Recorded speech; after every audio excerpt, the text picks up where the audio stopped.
Shalom, halo semuanya, selamat belajar kembali ya. Ketemu lagi dengan Bu Christine. Dan bagaimana kabar kalian pada pagi hari ini? Bu Christine harap semuanya dalam keadaan yang sehat dan semangat untuk belajar kembali. Hari ini kita akan mulai pembelajaran jarak jauh dan materi kita adalah tema 6 subtema 1. Muatan pelajaran kita pada pagi hari ini adalah PPKN dan Bahasa Indonesia. Tapi pertama-tama kita akan belajar PPKN terlebih dahulu. Materi pembahasan kita adalah aturan dan tata tertib di sekolah. Nah, sudah kangen sekolah ya tentunya. Kalian pasti masih ingat ya anak-anak, apa saja ya hal-hal yang mengatur kalian atau tata tertib apa saja yang kalian ketahui yang ada di sekolah. Tapi sebelum kita masuk ke contoh-contoh aturan dan tata tertib, kita perlu tahu dulu, apa ya yang dimaksud dengan aturan dan tata tertib itu? Apakah aturan dan tata tertib itu memiliki makna yang sama? Nah, kita akan belajar bersama-sama. Jadi, kalian siapkan modulnya dan Bu Christine akan membahasnya satu persatu. Kita masuk ke pengertian terlebih dahulu. Jadi, aturan adalah ketentuan yang dibuat untuk membatasi tingkah laku seseorang. Kalau aturan ini bisa dibuat secara tertulis, ada juga yang tidak tertulis. Kalau tata tertib adalah peraturan tertulis yang harus dilaksanakan. Tata tertib ini harus dilaksanakan, ya. Biasanya yang namanya aturan itu lebih fleksibel anak-anak. Kadang masih bisa dinego atau ditawar sesuai dengan kondisinya. Tapi kalau tata tertib sudah tidak bisa diganggu gugat. Ya, harus benar-benar dijalankan. Berikut adalah contoh dari tata tertib di sekolah. Tentunya kalian masih ingat juga ya. Apa saja ya tata tertib yang ada di sekolah kita? Mari kita simak bersama-sama.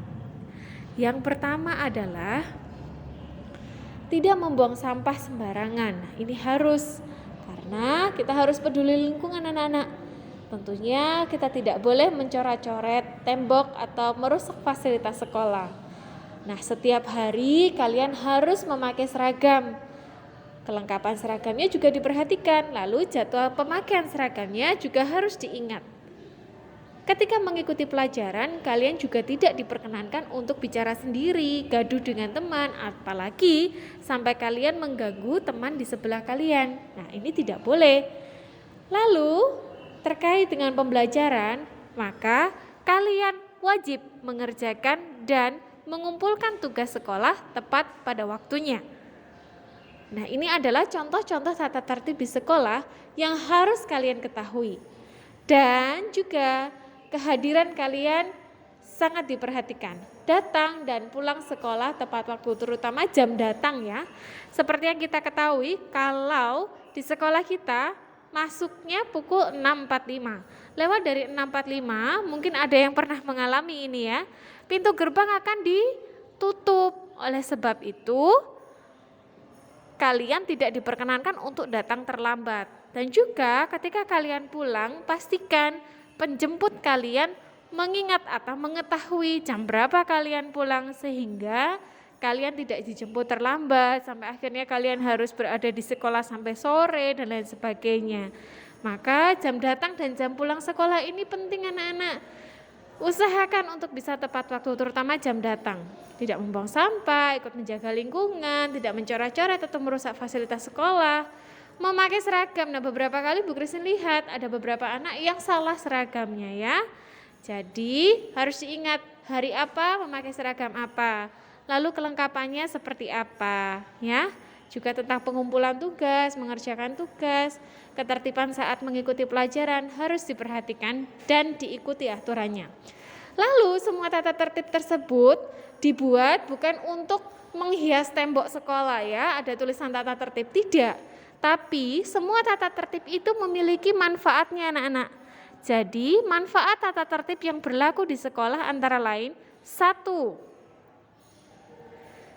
Untuk menciptakan kegiatan belajar mengajar yang efektif. Efektif itu tidak terganggu. Nah, bayangkan kalau ada dalam satu kelas teman kalian tidak mengerjakan tugas, Bu Guru pasti akan menegur. Waktunya sudah terbuang untuk menegur. Waktunya sudah terbuang untuk memarahi teman yang mungkin datang terlambat. Yang kedua, terkait dengan tata tertib itu melatih kalian disiplin. Ya. Kalau kalian disiplin, kegiatan belajar dapat berjalan dengan efektif dan lancar. Yang ketiga, ini paling penting, melatih tanggung jawab pada diri kalian. Karena kelak kedisiplinan, tanggung jawab tidak diciptakan ketika kalian besar, tapi harus dimulai dari sedini mungkin. Yang keempat adalah melatih kemandirian. Menata buku, menyiapkan seragam, dan lain sebagainya adalah tanggung jawab kalian. Kalian harus tahu apa yang harus kalian siapkan untuk ke sekolah. Yang kelima adalah melatih sikap jujur. Loh kok bisa Bu? Contohnya, ketika datang terlambat, lalu ditanya, kamu kenapa terlambat? Lah mamaku, soalnya tadi nungguin mamaku, masa dan lain sebagainya. Nah ini alasan ya. Dan belum tentu betul, maka kalian dilatih untuk jujur. Nah sekarang siapa ya yang wajib mematuhi tata tertib? Coba kalian lihat kata yang Bu Christine cetak merah. Semua warga sekolah wajib mengikuti tata tertib yang berlaku sesuai perannya masing-masing. Baik kalian sebagai pelajar, kalian punya aturan dan tata tertibnya sendiri yang harus kalian ikuti. Guru seperti Bu Christine juga punya tata tertib yang harus Bu Christine ikuti. Karyawan, kepala sekolah, pekarya dan lain sebagainya. Jadi tata tertib ini bukan hanya untuk siswa saja, tapi kita semua yang ada di sekolah wajib mengikuti tata tertib yang berlaku sesuai peran kita masing-masing. Dan apa yang terjadi ya jika kita tidak mematuhi tata tertib? Tentunya kita akan mendapatkan sanksi atau hukuman. Ya, tentunya sanksi dan hukuman ini sesuai dengan perannya masing-masing. Kalau Bu Christine yang mungkin mendapatkan tegur dari Bapak Kepala Sekolah atau dan lain sebagainya, tapi harapannya tidak ya. Bu Christine bekerja dengan baik, begitu juga kalian juga harus belajar dengan baik. Nah seharusnya ketika kita mematuhi tata tertib bukan karena kita takut dihukum, tapi karena kita sadar kita penting mematuhi tata tertib supaya kehidupan kita di masa depan bisa tertata, bisa disiplin, kita punya tanggung jawab terhadap diri sendiri. Nah, jadi kesadaran mengikuti tata tertib bukan karena kita takut ya, tapi karena kita tahu harus kuikuti karena kelak aku harus jadi orang yang bertanggung jawab. Oke, sekarang kita masuk ke tema 6 subtema 1 dengan muatan pelajaran yang berbeda. Sekarang kita masuk ke materi untuk bahasa Indonesia. Materinya adalah huruf tegak bersambung atau Latin dan penggunaan huruf kapital pada tegak bersambung.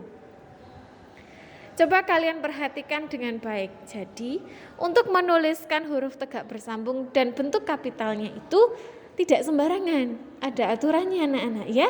Jadi silahkan disimak dengan baik supaya nanti ketika kalian ada tugas untuk menulis huruf tegak bersambung atau kalimat dalam bentuk huruf tegak bersambung, kalian tidak bingung lagi ya. Jadi ada beberapa hal yang perlu kita perhatikan kaitannya dengan huruf tegak bersambung dan bentuk kapitalnya. Apa saja yaitu? Nah, kita perlu tahu dulu. Huruf tegak bersambung itu sebenarnya apa toh? Jadi huruf tegak bersambung adalah huruf yang dihasilkan dari saling menyambung antar huruf tanpa mengangkat pulpen atau pensil ya. Jadi nyambung terus. Sedangkan bentuk tulisan tegak bersambung ada aturan bakunya ya, perlu digaris bawah. Benar, antara huruf satu dan huruf lainnya nyambung, tapi nyambungnya ini tidak sembarangan, ada aturan bakunya. Lalu apa ya aturan baku penulisan huruf tegak bersambung? Nah, kita simak satu-satu supaya kalian tahu. Waktu aku TK, waktu aku kelas 1, aku pernah belajar tegak bersambung. Apakah yang aku pelajari ini sudah betul? Nah, ini ada aturan bakunya anak-anak sesuai penulisan tegak bersambung yang disepakati secara internasional ya tentunya. Apa saja itu? Nah, Bu Christine punya sebuah gambar aturan menulis huruf tegak bersambung. Yang pertama, ketika kita menulis huruf kapital, perhatikan cara penulisannya. Perhatikan huruf yang memiliki kaki atau bertangkai, perhatikan huruf yang memiliki jambul. Semua penulisan ada di baris ketiga. Anak-anak, dengan kalian memperhatikan gambar ini, Bu Christine harap kalian bisa mengikuti setiap hurufnya. Tangkainya seberapa panjang? barisnya ada di baris keberapa? Ingat, kalian menulis di baris ketiga. Tapi untuk menuliskan tangkai atau jambulnya atau tinggi kakinya, panjang kakinya ini seberapa panjang, kalian punya patokan. Nah, gambar tadi adalah patokan atau aturan bakunya.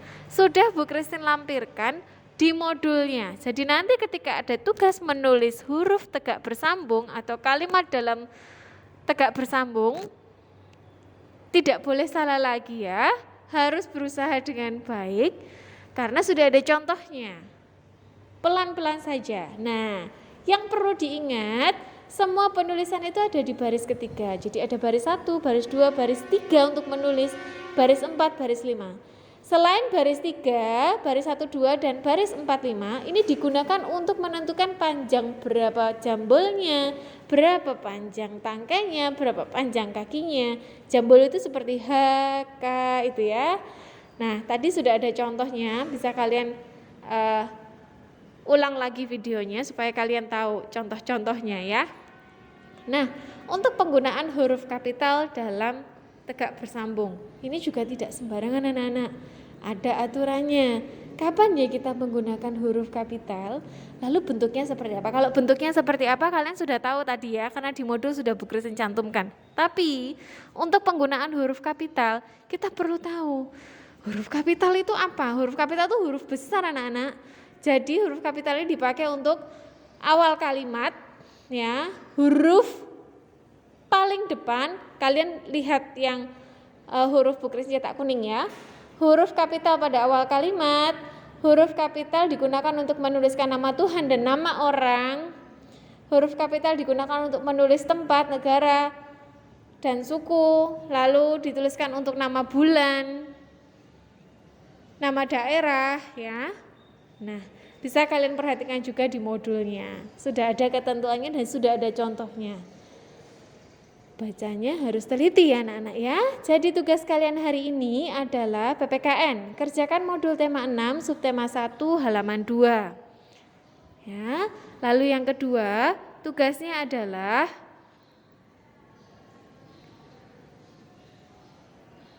kita masuk ke tugas bahasa Indonesia. Silakan mengerjakan modul tema 6, subtema 1, halaman 4. Tugasnya modul tema 6, subtema 1, halaman 2, dan halaman 4. Nah, silahkan mengerjakan dengan teliti. Bila ada kesulitan bisa menghubungi Bu Christine lewat WA ya.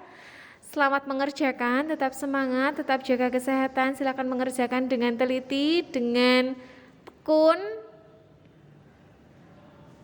Jika ada kesulitan, boleh minta tolong mama di rumah atau menghubungi Bu Christine. Terima kasih semuanya sudah memperhatikan dengan baik. Tuhan Yesus memberkati.